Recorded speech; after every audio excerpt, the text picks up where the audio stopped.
which road will you take? So, illustration 3. Anong road? Anong daan? Tingnan po ninyo yung daan na yan na makikita po natin na ini-illustrate at ipinapaliwanag ng picture. The picture demonstrate and illustrate and so that we will understand, maintindihan po natin yung anong klaseng daan ang pipiliin natin sa ating buhay araw-araw. Because the reality, people, they don't want a hardship. Ayaw nilang nahihirapan. Tama po ba? Hello? They don't want hardship. Ayaw nilang mahirap yung sitwasyon. They always choose the easy way. Comfortable. Pinipili ng tao yung hindi siya masyadong mahirapan sa lahat ng kanyang ginagawa. Hindi na siya mahirapan mag-isip, hindi na siya mahirapan sa kalooban, hindi na siya mahirapan sa lahat ng kanyang ginagawa. Gusto niya madali. That is why people choose the very easy way. Easy path. But the Bible said,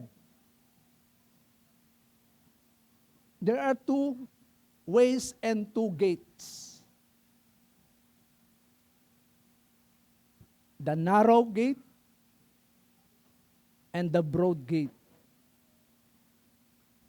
The narrow road and the broad road. So bakit sinasabi ng Panginoon ito? Binabanggit niya sa kanyang turo sa Sermon on the Mount. Sapagkat alam ng Panginoon, God knows that people always look for an easy life.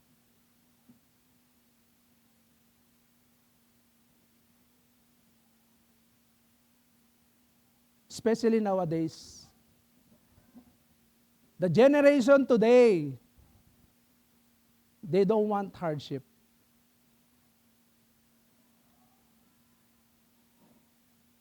Ayaw nilang nahihirapan, gusto nila, eto na yan. Ibabagsak mo na lang. Unlike before, yung mga unang panahon noon, the people are walking when they are going to school, but today, grab, move it.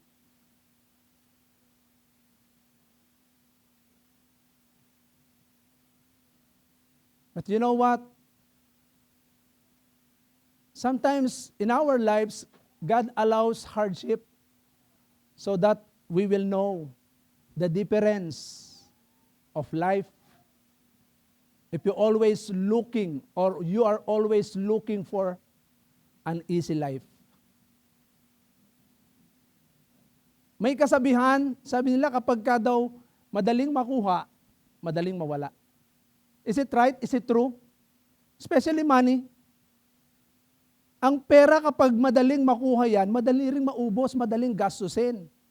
It is easy to get, and even the marital or courtship,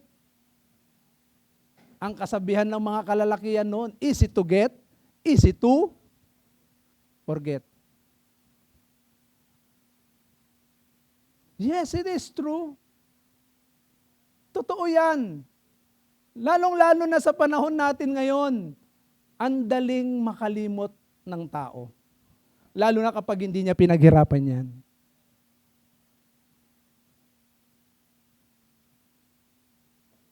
So that is why the Lord is giving us warning, giving us instruction. So which road will you take? Anong daan? Left or right? Tingnan po ninyo kung ano po yung illustration dito na makikita natin. If you choose the left side, road or gate, ang dulo po nito ay eternal damnation. If you follow the word, pag sinunod mo yung sanlibutan, alam niyo po ba malapad ang daan patungo doon? Masaya. Lahat okay. Walang bawal. Hindi ka pinagbabawalan. Walang ano eh.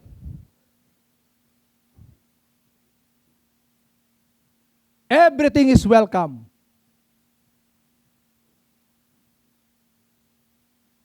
Lahat ng masama, pwedeng gawin. Hindi ka pipigilin doon. Kaya nga dito,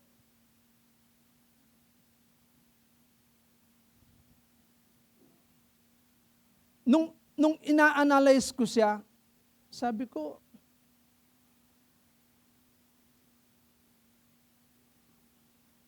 masarap ang buhay ngayon, pero pagdating ng araw, iiyak ka.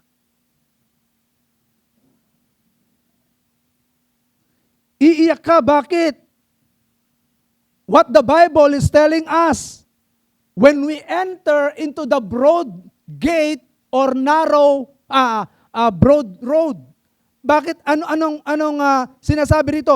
Pumasok kayo, sabi rito. In verse 13, pumasok kayo sa makipot na pintuan sapagkat maluwang ang pintuan at malapad ang daang papunta sa kapahamakan at ito ang dinaraanan ng marami. So the Bible is telling us, when you choose yung left side, malapad na pintuan at malapad na daan. Okay, napakapatag. Walang problema. Ang sarap dumaan. Masaya. Lahat talaga masarap. Pero tandaan nyo palagi, it is only here. Dito lang po yan sa lupa. Dito lang yan. Okay, i-enjoy mo ang kasalanan.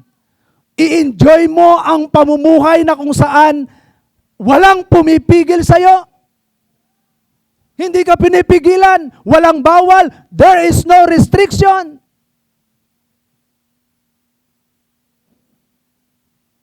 Gawin mo kung ano yung gusto mo. Buhay ko to eh. Yes. Buhay natin to. But take note, hindi lahat ng free will, hindi lahat ng malaya mong gawin ay may pakinabang sa atin yan. Hindi lahat ng malaya mong gawin ay makakabuti sa iyo. Tandaan po natin, kapag pinili natin yung bagay na ito na kung saan sa tingin natin sa panahon ngayon, masaya ka. Pagdating ng araw ay iiyak ka. Bakit? Tingnan nyo, maraming tao ang pumupunta rito. Pansinin mo, meron pong isang kwento. Ang sabi po doon sa isang kwento,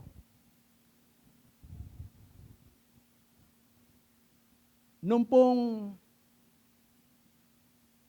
yung mga tao pumapasok doon sa bar, they enter in the bar and there's a bird, there's a cage. Merong cage doon sa doon sa pintuan. Sabi nung lagi the bird always welcome every people who entered at the bar. Lagi niya sinasabi, welcome, welcome. Papasok sila. Wini-welcome niya lahat. But sad to say, that bar was burned. Nasunog. Nung gabing iyon, ay inilipat yung ibon at dinonate ito sa simbahan. Kinabukasan ay linggo at inilagay din ito sa pintuan. So, the bird, the cage was donated at the church. Then, they also put it at the entrance of the church.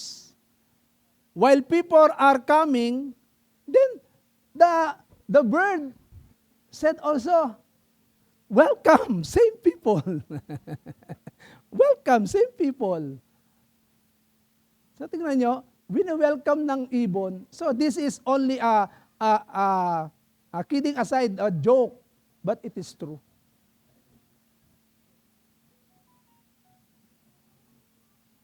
It is true.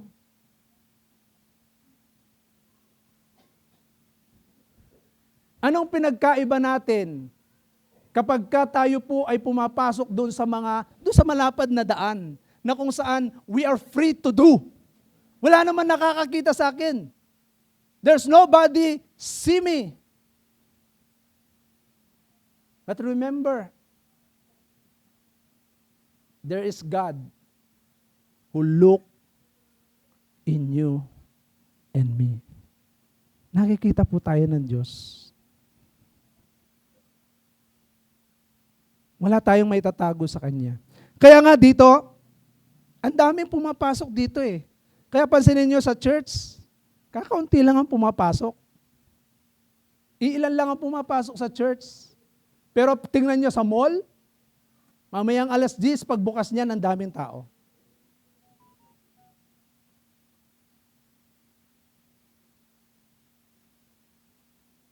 Kasi masaya. Nakaka-relax.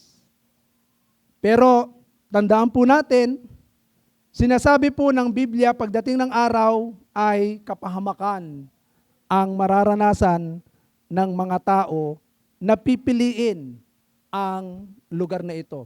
At ano po ang makikita po natin dito? Sa malapad na daan ay in the Naar broad road ay it tells us that sin is rampant. Sin is rampant. Maraming kasalanan doon. Lust of the eyes, lust of the flesh, and pride of life. So malayang ginagawa ang lahat ng ito. Kaya nga, in Romans chapter 3 verse 23, lahat tayo ay nagkasala. Walang matuwid kahit isa.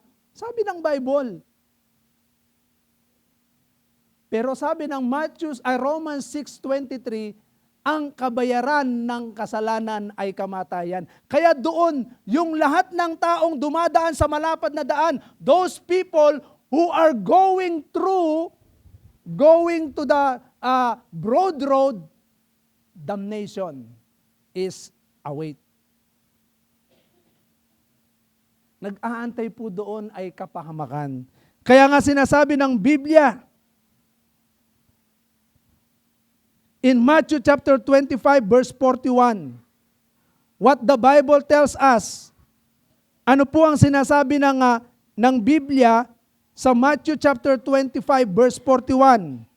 So makikita po natin diyan ay, then he will say to those on his left, get away of me.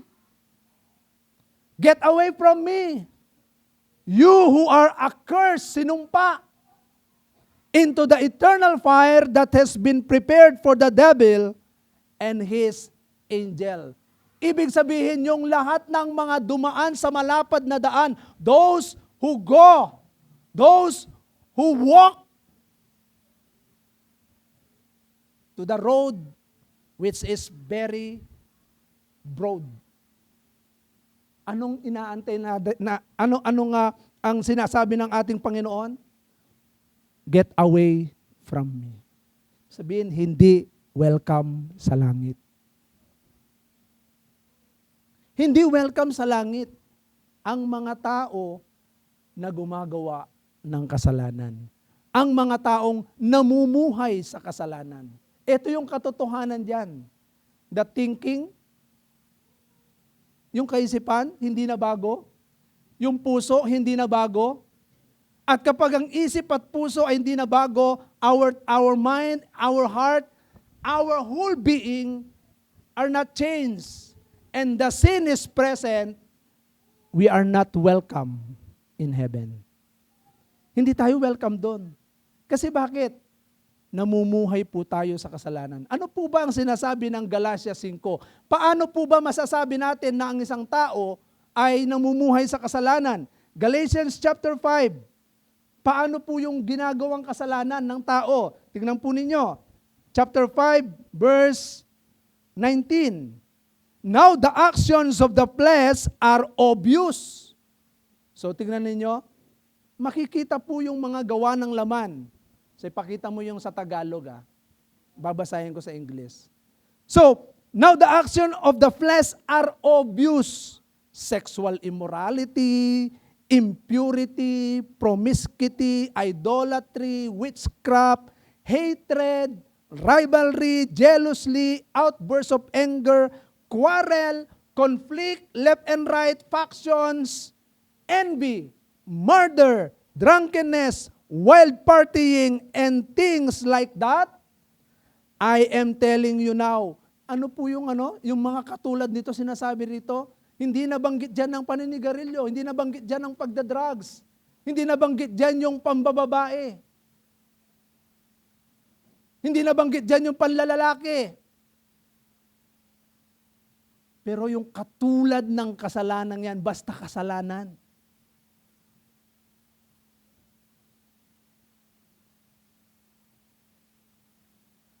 Brothers and sisters, sabi rito, maliwanag na sinasabi sa verse 21, I am telling you now, as I have told you in the past, that people who practice such things will not inherit the kingdom of God. Lahat ng taong pumasok doon sa malapad na daan, malapad na pintuan, mas pinili mong maging masaya ka doon. Yes, go. You are free to go. But remember, Jesus said, eternal damnation awaits. Kapahamakan. Mapapahamak ang taong pipiliin niya ang malapad na pintuan. At sinasabi rin po sa Matthew chapter 7 verse 14, ano po yung sinasabi rito? Matthew chapter 7 verse 14, pag pinili natin yung kanan, when we choose right side, yung makipot na pintuan, at makipot na daan. Tandaan po ninyo, napakahirap pumasok doon kasi masiit. Maraming siit at talagang napakahirap maglakad doon. Ano po ang ibig sabihin nito? Ito po ay path of righteousness. When we choose the path of righteousness, maraming tao nga ayaw niyan. Bakit? Pag nasa simbahan ka, marami pong bawal. Hello?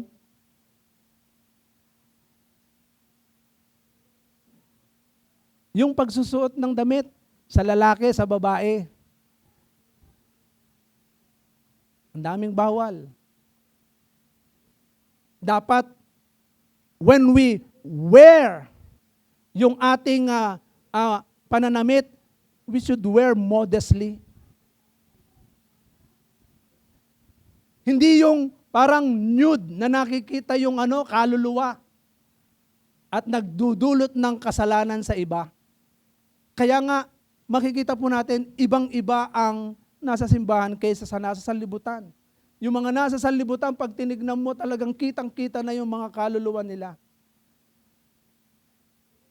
Pero sa church, sinasabihan ng Biblia, we should wear our dress modestly. Upang sa gayon na hindi magkasalang iba. Pamumuhay. Mamuhay tayo ng may katwiran, merong kabanalan. Hindi tayo yung namumuhay tayo kapag wala tayo sa church kung ano-anong ginagawa natin. Kaya nga ang hirap pumasok. It is not easy. Talagang bawal gumawa ng kasalanan. Sa isip mo pa lang Kapag ka pinag-aralan natin, binalikan natin yung mga aral natin ng mga nakaraan, yung mata, yung bibig, yung puso natin, nais ng Panginoon lagi yang matuwid yung isip. Hindi ka pwedeng maglagay ng laman na kung saan negative thoughts. Hindi ka pwedeng magsalita ng masama sa kapwa. Hindi ka pwedeng magkaroon ng bitterness sa puso mo na nandito pa sa puso mo yan. At di ka rin pwedeng humusga sa iba. You cannot judge. Kasi kung ano yung ginawa mo sa kapwa mo, yun din ang gagawin sa'yo. So look at that. Malaki ang kaibahan kapag ikaw ay pumili ng daan patungo doon sa katwiran. At ano po ang kaduluduluhan nun? Sinasabi po rito, the Bible tells us, when we choose the narrow gate and the narrow road, kapag pinili natin ito, sinasabi po ng Biblia, it is eternal life. Ngunit makipot ang pintuan at makitid ang daang papunta sa buhay. At kakaunti ang nagdaraan doon, kakaunti lamang. Hindi lahat pumapasok doon. Bakit? Bawal nang uminom doon Bawal uminom. Bawal manigarilyo. Bawal mambabae, manlalaki. Bawal magsugal. Yung mga bisyo, vices. Bawal. Paano ka papasok sa church?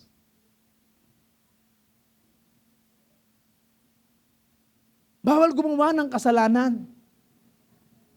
But the Bible is telling us, we have to choose. Pumili ka. Piliin mo kung ano ang gusto mo. Sapagkat tayo po ay binigyan ng Panginoon ng kalayaan para tayo po ay pumili. In Matthew 25 verse 34, ang sabi rito, kaya't sasabihin ng hari sa mga nasa kanan niya, "Halik kayo, mga pinagpala ng aking Ama. Pumasok kayo, tanggapin ang kahariang inihanda para sa inyo mula pa ng likhain ang daigdig." Ibig sabihin, lahat ng pinili, yung makipot na daan, mahirap pong magpakabanal. Mahirap maging matuwid. Amen po ba? Pero madaling magkasala. Tama po ba? Madaling gumawa ng kasalanan, pero mahirap gumawa ng kabanalan. Pero meron po tayong dapat gawin. We have to do something. So, there's a warning. A life without Christ leads to hell. A life without Christ leads to eternal damnation. A life without Christ is nothing. In John 15 verse 5, Jesus said, "Apart from me, you can do nothing. You cannot save yourself from the fire of the hell. You cannot forgive your own sin unless we have Jesus in our life." Hindi natin pwedeng alisin si Christ. This is a warning. Sa buhay po natin, kapag wala si Christ at hindi naging sentro ng buhay natin si Christ, tandaan po ninyo, how successful you are if Christ is not present in your life. You are nothing. Because Jesus said, "Apart from me, you can do nothing." Wala tayong magagawa. Kaya nga sa buhay natin, kapag ka tayo ay nabubuhay ngayon, maraming pumasok sa church. Ito po, warning po sa atin. Pumasok ngayon sa church. Kaya si brother, first time lang, no? Oh. Pumasok sa church. Nung una, okay. Ito po yung katotohanan. Gusto ko pong makita po natin yung truth. Una, okay, masaya. Pero habang dumarating yung nagiging maganit yung buhay. Parang unti-unting nagiging mahirap. Parang ang daming problema, ang daming pagsubok, a lot of persecution, a lot of trials, a lot of problems. When you start walking in the narrow gate. Pero tandaan po natin, a lot of people, maraming tao, habang sila'y naglalakad at dumadaan dun sa mga pagsubok na yon, minsan, darating yung panahon na makakaramdam ka, you feel that, oh, it is so hard. I would rather go back. The same like the Israelites. When God took them away from the Egyptian, from the bondages of Egyptian people, then the people of God took them at the promised land. But before they have been there in the promised land, they travel 40 years in the wilderness. Sila po ay paikot-ikot doon. Bakit? Kasi sinubok sila ng Panginoon. So this is the journey. So life is full of what do you call that? Maraming pagsubok, marami kang pagdaraanan, mga trials sa buhay.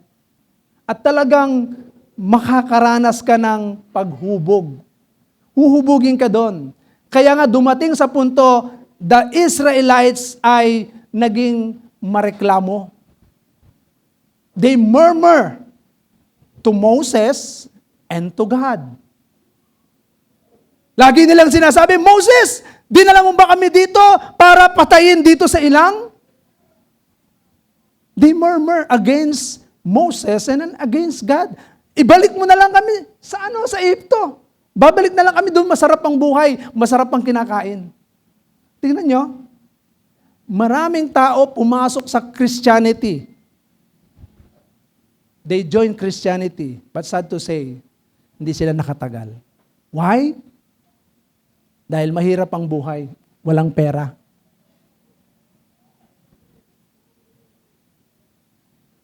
Kasi bakit? If you are not a Christian, money is easy to get. But if you are a Christian, you are faithful. Right? Hindi ka pwedeng gumawa ng ng madaling pagkita. Kailangan mong pagpagalan yan. Kailangan tapat ka doon sa iyong gagawin . Hindi madali. Kaya nga, tingnan po ninyo, a lot of people, they join Christianity, but sad to say, after many days, many years, they experience trials, they quitted. Nag-quit sila. Bakit? Hindi nakatagal. Ang daming daming mga bawal, ang daming mga pinapansin sa'yo. Kaya nga dito, mahirap talagang pumasok doon sa path of righteousness. Kaya nga kapag pinili po natin si Christ, marami yung magagalit sa inyo. Marami kang makakaaway. You have a lot of persecution. Even in our family, they will persecute us. So paano mo mapagtatagumpayan yan? Daming magtatawa sa'yo. Pero tandaan niyo po, lahat po yan ay pagdaraanan po natin. Kaya nga, when we choose the narrow gate and the narrow road, we have something to do. We need to persevere the hardship na meron doon. Hindi po tayo pwedeng pumili sa gitna lang. Amen? Kasi sinasabi ng Bible, the Bible is telling us, mahirap talagang pumasok doon sa makipot. In the narrow gate, the narrow road. Mas madaling pumasok sa maluwang. Pero pinapakita ni Christ dito kung anong pwedeng mangyari sa iyo in the coming future. Yung ano niyan, yung result, the result. Eternal damnation, sa impyerno ang bagsak. Pero dito, pag pinili natin yung righteous path, ay talagang eternal life ang mararanasan natin. Pero ano po ba ang dapat nating gawin? Mahirap eh. Dito rin, mahirap din. Pipiliin ko sa gitna, pero wala akong gitna. Walang gitnang daan sa pagitan ng dalawang tadhanang ito. At ang makitid na landas ay nangangailangan ng sinasadyang pananampalataya. Kailangan tayong magkaroon ng pananampalataya. We need to have faith. Pananampalataya. Anong klaseng pananampalataya? Pananampalataya na kung saan sinasabi ng Biblia na ang ating pagtingin at pagtitiwala ay nakatuon lamang sa Diyos na buhay, walang iba kundi sa pamamagitan ng ating Panginoong Jesucristo na namatay sa krus ng Kalbaryo at sa ikatlong araw siya'y muling nabuhay. Kung yung pananampalatayang ito ay itutuon natin sa Kanya, magkakaroon tayo ng kaligtasan. Bakit? John 3:16. Tingnan po ninyo yung pag-ibig. The love of God. For God so loved the world that He gave His only begotten Son, that whosoever believe, magkaroon ng faith, magkaroon ng pananampalataya kay Kristo. Anong sabi doon? Hindi ka na mapapahamak kundi magkakaroon ng buhay na walang hanggan. Eternal life. Kaya dito kailangan nating magkaroon ng pananampalataya. At paano tayo magkakaroon ng pananampalataya? Romans 10:17, sa pakikinig ng salita ng Diyos, doon nagsisimula ang pananampalataya. Hindi magkakaroon ng tamang pananampalataya ang isang tao na kung saan malalaman niya ang tamang turo at aral mula sa Biblia, malibang mapakinggan niya ang katotohanan. The Bible tells us, if you know the truth, and the truth will set you free. Makakalaya tayo doon sa tanikala ng yung bondages of sin and death sa pamamagitan ni Christ. Kaya nga doon, kapag nagsimula tayong sumampalataya, sabi ng Romans 10, verse 9 to 10, kung ipapahayag ng ating mga labi na si Jesus ay Panginoon, at manalig tayo ng buong puso. Sabi po doon, naliligtas tayo at napapatawad sa ating mga kasalanan. Tingnan po ninyo. Nagsimula mong mapakinggan ang salita ng Diyos, sinampalatayanan natin yan, at kapag ikaw ay naniwala dyan, palalayain tayo. Because Jesus is the way, the truth, and the life. Siya yung katotohanan. Kaya nga sabi ng John 8:31, kapag nalaman mo ang katotohanan na magpapalaya sa iyo. If you know the truth will set you free. And that is Jesus Christ. When we choose Christ, when we choose the path of righteousness, we need to have faith. Kailangan natin ng pagsampalataya. Pangalawa, disiplina. We need to discipline ourselves. Kailangan po nating disiplinahin itong isip na ito. Huwag mong hayaan, do not entertain negative thoughts. And the Bible is telling us in Romans chapter 12, verse 1 and 2. Paul says, huwag na kayong umayon sa takbo ng sanlibutan, mag-iba na kayo ng pag-iisip. Ibig sabihin ng isip natin na hindi dapat makasanlibutan. Discipline your mind. Kasi kapag ka ito nahook ng sanlibutan, magiging makasanlibutan din tayo. Discipline your heart. Sabi ng Jeremiah 17, verse 9, mandaraya ang puso ng tao. Sinungaling yan. Wala nang lunas yan. At sino po ang pwedeng magdisiplina niyan? Kapag tayo po ay nakipag-isa kay Kristo, magbabago po yan. mababago yung ninanasa ng puso natin. Mandaraya ang puso. Kaya nga sabi nga nila, pagka daw na, wag daw natin sundin ang puso. Sundin natin yung isip. Pagka mag-aasawa ka, sundin ang isip. But it is true. The heart is deceitful. Mandaraya po yan. Kaya nga sinasabi ng Proverbs, sabi po doon sa Proverbs chapter 22, Proverbs 10 verse 4 I think, guard your heart for it is the wellspring of life.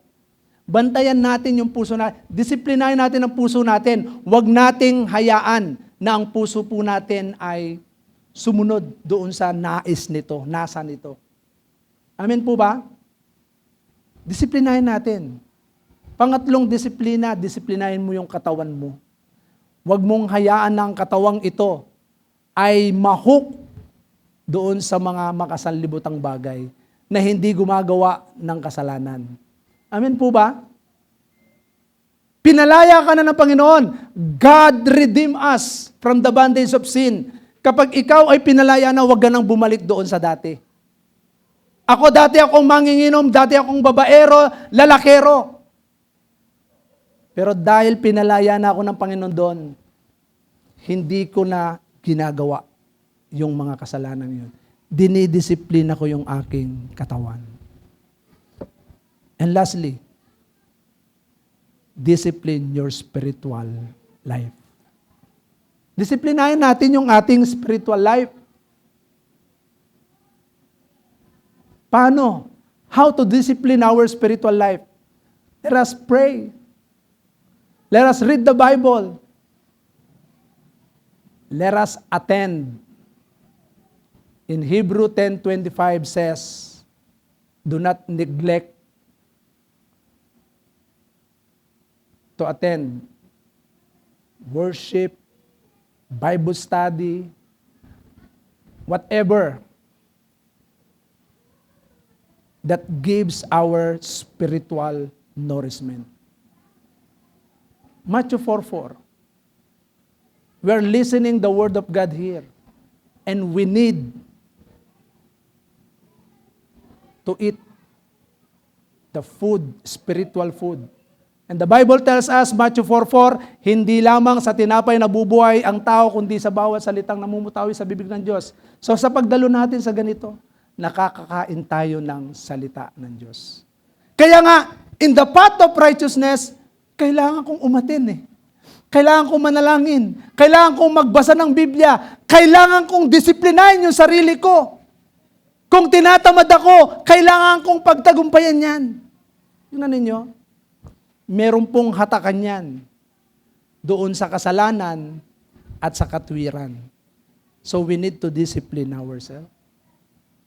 Pag wala kang disiplina, aayaw ka along the journey in the path of righteousness. Hindi ka tatagal. Kapatid, brothers and sisters, we are in the journey. Habang tayo nandito sa lupa, nasa journey po tayo, hindi pa tayo tapos. After you became Christian, after you received Christ, it is not finished. Hindi pa tapos, nandito pa tayo. Habang nabubuhay tayo rito, meron tayong dapat gawin. We need to have faith, fight the good fight of faith. We need to have discipline. Disiplinahin natin yung sarili natin. Hello? Many Christian, pag tinamad, tamad. Tingnan niyo yung katabi niyo. Kung nasaan. The Bible is telling us, pakita niyo nga Hebrew 10:25. Habang nandito tayo sa lupa, sabi ng Bible, huwag nating kaliligtaan. Do not neglect attending services like this. Why? Tingnan po ninyo, anong nakasulat? Anong nakasulat? Bakit? Ha? Ano pong nakasulat? Pakibasa po. O, basahin po natin sabay-sabay. 1, 2, 3.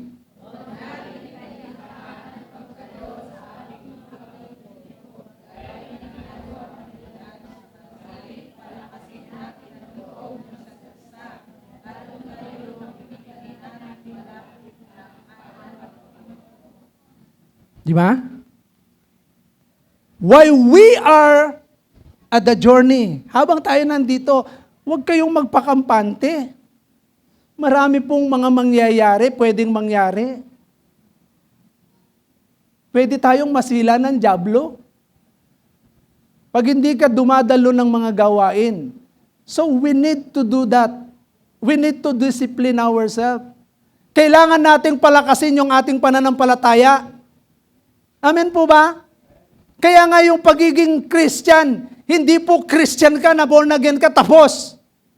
Kailangan mong gawin yung sarili mong gampanin. Amen po ba? Serve the Lord. Yung Word of God, prayer, worship, and serving. Alam niyo po ba ang maglingkod sa Panginoon, nakakatulong yan para madisiplina tayo? Why? Kapag ikaw ay naglilingkod sa Panginoon, takot kang gumawa ng kasalanan. Bakit? Lingkod ka ng Panginoon eh. Pero kapag hindi ka lingkod ng Panginoon, relax ka lang. Pwede mong gawin. Kristiyano ko eh, wala naman nakakakita. Hindi naman ako tatayo. Hello? Malaking bagay po ang naglilingkod sa Panginoon. Serving God helps us to grow and to be matured in our faith. If you are serving the Lord. Kaya nga yung maglingkod sa Panginoon, malaking bagay, inaayawan ng marami yan. Inaayawan ng marami. Bakit? Ang daming obligasyon eh. Kailangan mong umattend ng prayer. Kailangan mo ng ganito. Kailangan maaga ka sa church. You need to be early at the church. Many obligations if you are serving the Lord. Yes, because it is narrow gate. Makipot yung pintuan. It is not easy. Mahirap. Mahirap magpakabanal. Mahirap maging matuwid. Kailangan mong pagtiisan yung sarili mong pagnanasa. Kailangan mong pigilin yung sarili mo doon sa mga bagay na pwede tayong magkasala. Di ba? Mahirap. Pero tandaan po ninyo, kapag ka pinili natin na magsumikap dito, sabi po ng Matthew 6:33, pag sumikapan natin, the Bible tells us, but seek ye first His kingdom. We need to pursue it. Pag sumikapan natin, hayaan natin, Lord, reign in me. Maghari ka. Kaya sa buhay natin, hindi yung kasalanan, hindi yung sarili natin ang makita. It is the Lord. Ang Diyos ang makita. In our thinking, in our heart, in our movement, in our action, in our whole life, Christ must be seen. And the depth of Christ must be seen in us. Dapat laging makita sa buhay natin si Christ. It should.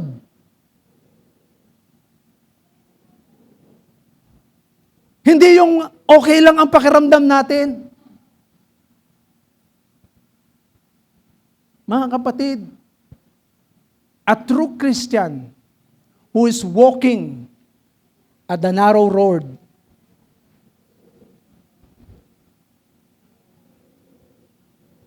even you feel not good, you will go there. Even you are happy, yes, you will go there. That is why masaya ka, malungkot ka, okay ang pakiramdam natin. magtiis tayo. Kaya nga, isa sa mga, the fruit of the Holy Spirit is, ano? Ano yung isa sa mga bunga ng Espiritu? Pagpipigil sa sarili. Perseverance. Self-control. Kaya nga dito, pagka pinagsikapan natin, disiplinahin yung sarili natin, then, we will overcome. Kaya natin na ma-overcome lahat ng pagdadaanan po natin. Okay? Marami yung tukso. Maraming tukso. Pag ikaw ay lumalakad na sa katwiran, tutuksuin tayo ng dyablo. Kaliwat kanan po yan. So, tingnan po ninyo yung illustration dyan. Ay yung disiplina at pag-alis sa pagsunod sa karamihan. Tingnan po ninyo, yung bang, maging makasanlibutan tayo. So, ito yung dapat nating pagtagumpayan. Minsan, alam nyo po ba, yung karamihan, alam nyo po ba yung majority? Laging sinasabi ng marami, majority wins. Hello? Hindi lahat po ng majority nagtatagumpay.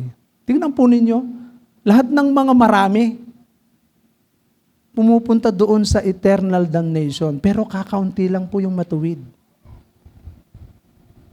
Nakukuha niyo po yung point? Pag tayo ay laging sunod sa agos, pag marami sila rito eh. Parang okay dito eh. Yan.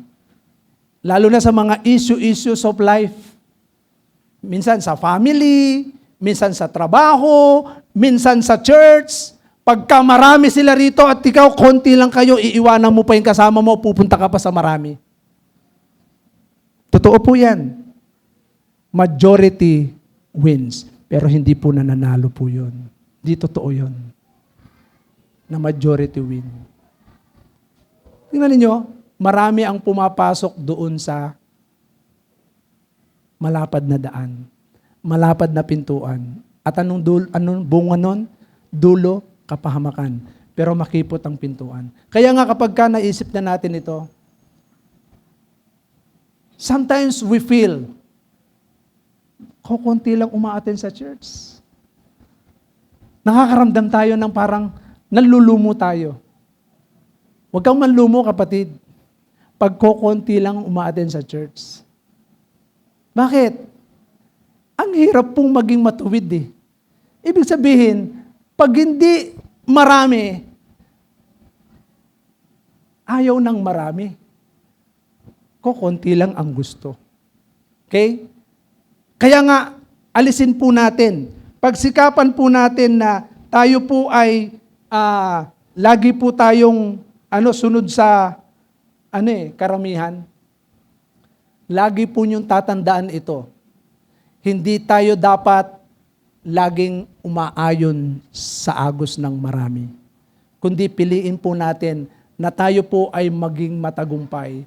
Pagdating po doon sa tinatawag na kahit mag-isa ka na lang. Alam niyo po ba na kahit ikaw na lang mag-isa, basta tama yung dinadaanan mo, doon ka. Amen po ba? Iwanan ka man ng marami, manatili ka doon. Bakit? Sapagkat alam mo na ang tinatahak mo, the way you are walking, you know that is the path of life. Kahit iwanan ka ng marami. Kaya nga dito, sinasabi po rito na dito sa dalawang ito, dalawang magkaibang landas, nagpakita si Jesus ng isang tiyak na pagpili sa pagitan ng dalawang paraan ng pamumuhay. So tingnan po ninyo, ulitin natin, ang malapad na pintuang daang malawak na daan, ito po yung landas na madali, sikat, at mababaw na kaakit-akit na humahantong sa pagkawasak o spiritual na pagkasira. Samantalang yung makitid na pintuan, makitid na daan, ito po yung landas na mahirap. Mahirap talaga. It is hard. Nangangailangan ng disiplina at dedikasyon, ngunit ito ay humahantong sa buhay na walang hanggan. Sinabi po ng Deuteronomy chapter 30 verse 15. Tinanong ni Moses ang mga tao. Sabi niya, binibigyan ko kayo ngayon ng pagpipilian, buhay o kamatayan, kasaganaan o kahirapan. So, merong pagpili ang tao o pagpapasya na ibinigay ang Diyos sa bawat isa sa atin. Sa bawat isa po sa atin ngayon, every one of us, choose. Pumili ka. Piliin mo kung anong gustong buhay. Hindi ito sapilitan at hindi rin pwedeng sumabit. Sapagkat tayo pong lahat, all of us are individual na haharap sa Diyos. Hindi po pwedeng yung anak ko ay sasabit sa akin, ay, tatay ko po yun, that is my father. No, hindi ganon. Individual po tayong haharap. Kaya nga dito, mahalaga na talagang kailangan po nating isuko po yung sarili po natin. Amen po ba? Kasi mahalaga po yung makitid na daan Ang landas na ito ay hindi madaling matagpuan, nangangailangan ito na aktibong paghanap nito sa halip na basta-basta na sumunod sa karamihan, na binalaan ni Jesus na hantong sa pagkapuksa. Ang sabi po rito sa Matthew 16 verse 24, sinabi ni Jesus sa kanyang mga alagad, ang sinumang nagnanais sumunod sa akin ay kinakailangang itakwil niya ang kanyang sarili. Deny yourself. Kalimutan mo yung sarili mo. Pasanin ang kanyang krus at sumunod sa akin. Mga kapatid, tingnan po ninyo. Sabi ni Christ, I am the way, the truth, and the life. So ibig sabihin siya yung daan patungo sa langit. Ngayon, habang nandito tayo, sabi ni Christ, I am the light of this world. Sa John chapter 8 verse 12, Jesus said, I am the light of this world. Ako ang ilaw ng salibutan ng sinumang sumusunod sa akin at sumasampalataya, kailanman ay hindi nalalakad sa kadiliman. Ibig sabihin, habang tayo nandito, liliwanagan tayo ng Diyos. Bakit? Si Christ po ang pinili po natin. Kaya yung taong habang nandito sa journey of life na ito, patungo doon sa langit, kasi si Christ ang way Pinili natin si Christ at siya rin ang magliliwanag sa atin. Kaya nga dito, maraming mga bagay na ibinigay na sa atin para tayo po ay lumago sa buhay natin. Yung salita niya at mga katuruan. Kaya sabi sa 2 Peter chapter 1 verse 3, tinanggap natin sa pamamagitan ng kapangyarihan ng Diyos, the power of God, ang lahat ng bagay na magtuturo sa atin upang tayo mamuhay na maka-Diyos. Ito'y dahil sa ating pagkakakilala kay Jesus na siya ring tumawag sa atin upang bahaginan tayo ng kanyang karangalan at kabutihan. Yung pagkakilala natin kay Christ, tingnan po ninyo, binahaginan na tayo ng kakayahan. Binahaginan tayo ng Panginoon ng lahat ng mga katuruan na magtuturo sa atin. And even the power of God is moving in our lives. Kaya kaya nating pagtagumpayan yung lahat ng mga bagay na susuungin natin habang naglalakad. Kaya nga, there's nothing to worry. Huwag kang matakot. Philippians 4:13, I can do all things through Christ Jesus who strengthens me. Pag nangihina ka, napapagod ka na, sabi ng Matthew 11:28, lumapit kayo sa akin, kayong lahat na napapagod at nabibigat ang lubasan yung mga pasanin at kayo aking pagpapahingayin. Matthew 11:28. Jesus said, come. If you grow weary, come. Come to me. Come to me. So tingnan niyo, maraming katuruan na ibinigay ang Panginoon para tayo lumakas, para tayo lumago, para tayo ay magtagumpay sa daigdig na ito nating ginagalawan.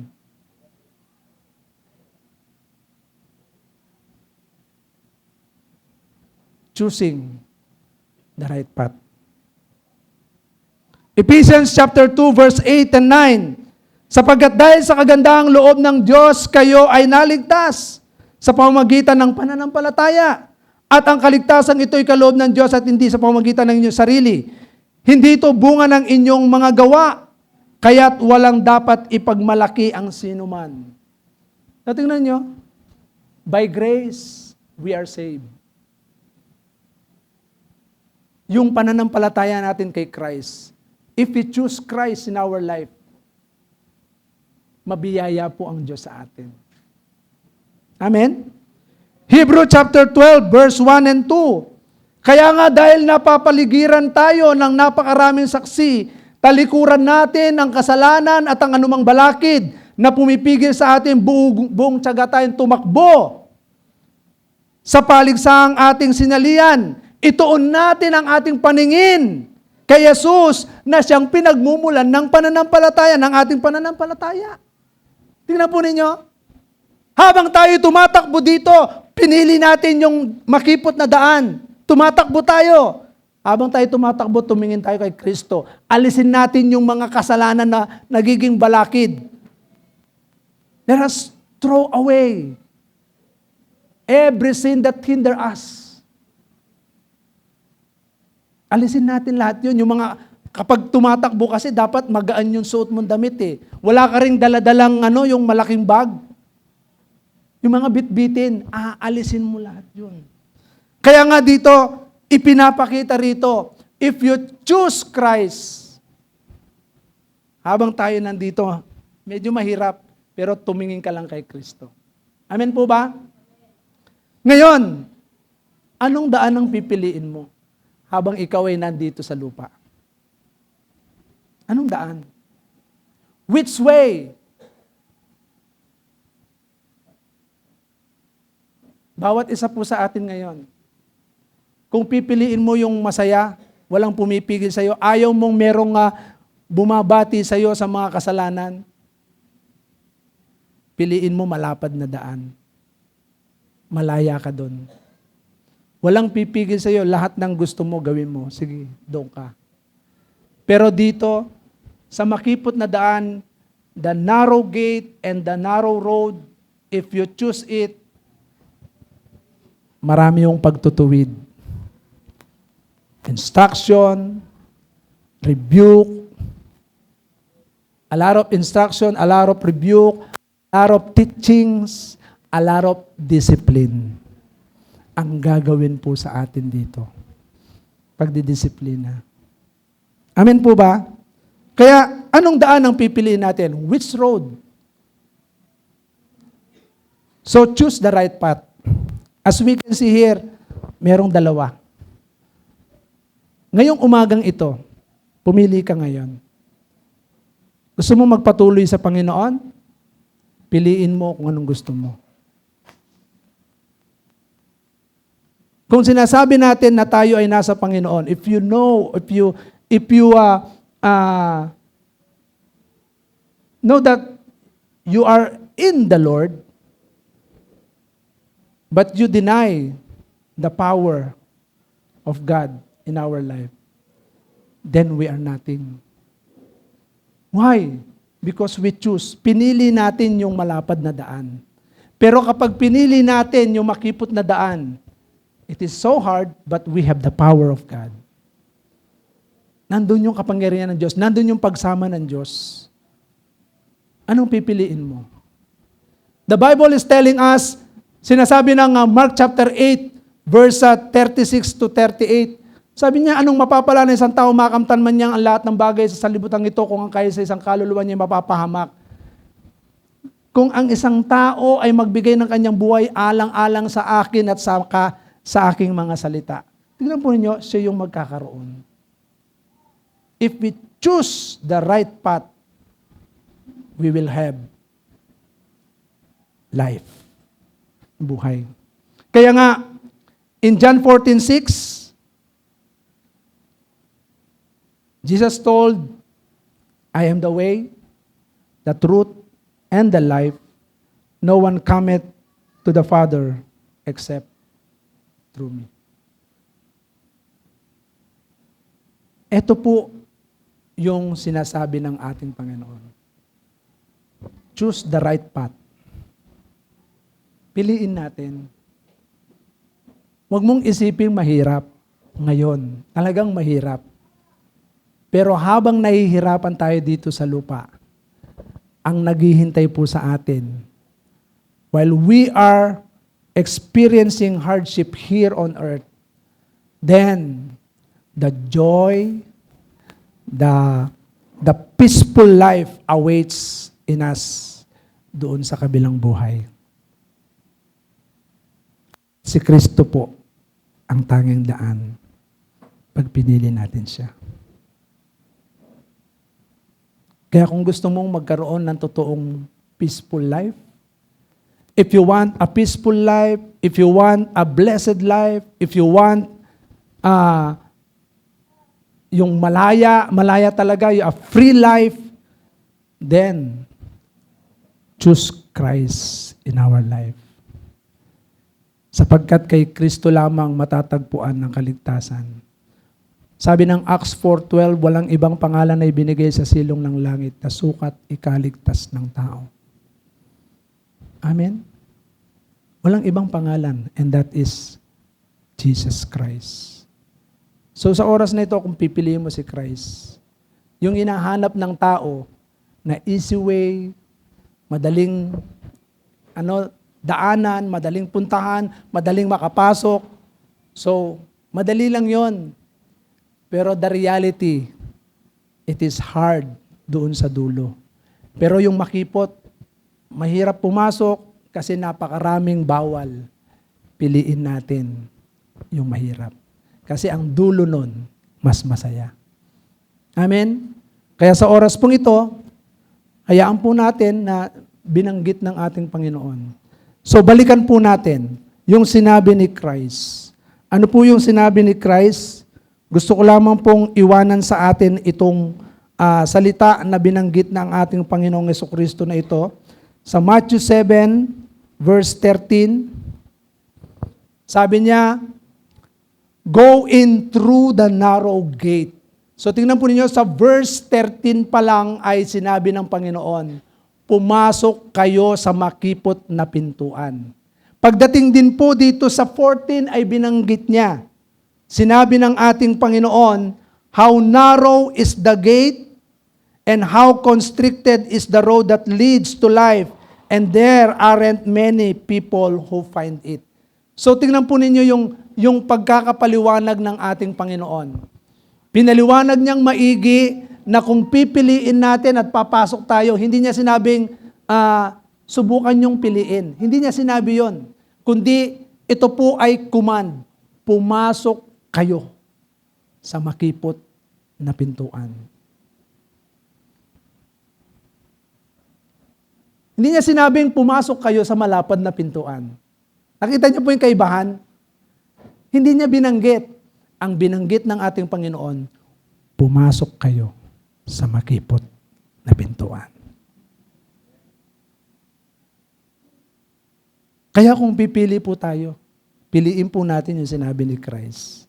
Ibig sabihin yan, sasamahan tayo ng Panginoon. Amen po ba? Pero hindi niya sinabing pumasok kayo sa maluwang na pintuan. Ang sabi ng Panginoon, pumasok kayo sa makipot na pintuan. Kaya, choose the right path and choose Jesus Christ in our life. Tayo pong lahat ay tumayo at tayo po ay patuloy na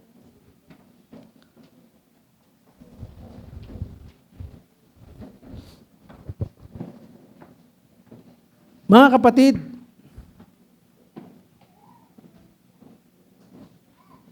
tingnan po ninyo, look at this. Many people, pag araw ng linggo, they choose not to go to church. They choose to rest. They choose na gawin yung kanilang mga gampanin sa bahay. Pero marami, iilan lang pala, mas piniling pumunta muna, unahin ang Diyos. Alam niyo po ba na maliwanag ang Biblia? Kapag inuna natin ang Diyos sa buhay natin, mas pinili natin yung path. Sabi ng Matthew 6:33, but seek ye first His kingdom and His righteousness, God knows whatever we need. Sabi niya, and all these things shall be added unto you. So tignan po ninyo, yung sinabi ni Christ, si Christ po ang nagsabi, hindi ako. If you choose His kingdom, if you choose His righteousness, then God will give ang need na meron tayo. You need healing? Choose God. You need financial? Choose God. You need wisdom? Choose God. You need yung career natin, talagang tayo po ay mag-success? Choose God. Tandaan po natin, without Christ, sabi nga kanina, we are nothing. Pero kapag pinili natin si Christ, if you choose Christ, we have everything in our life. Hindi kayang bayaran ng salapi. Hindi kayang ibigay ito ng tao. Only God can give it. Satisfaction? Maraming tao hinahanap ito. But God is the true who gives satisfaction in our life. Habang tayo nakayukot, nakapikit, hayaan po natin na patuloy po nating namnamin ang presensya ng Panginoon habang tayo nakayukot, nakapikit, at patuloy po nating nasain. Let us desire Jesus.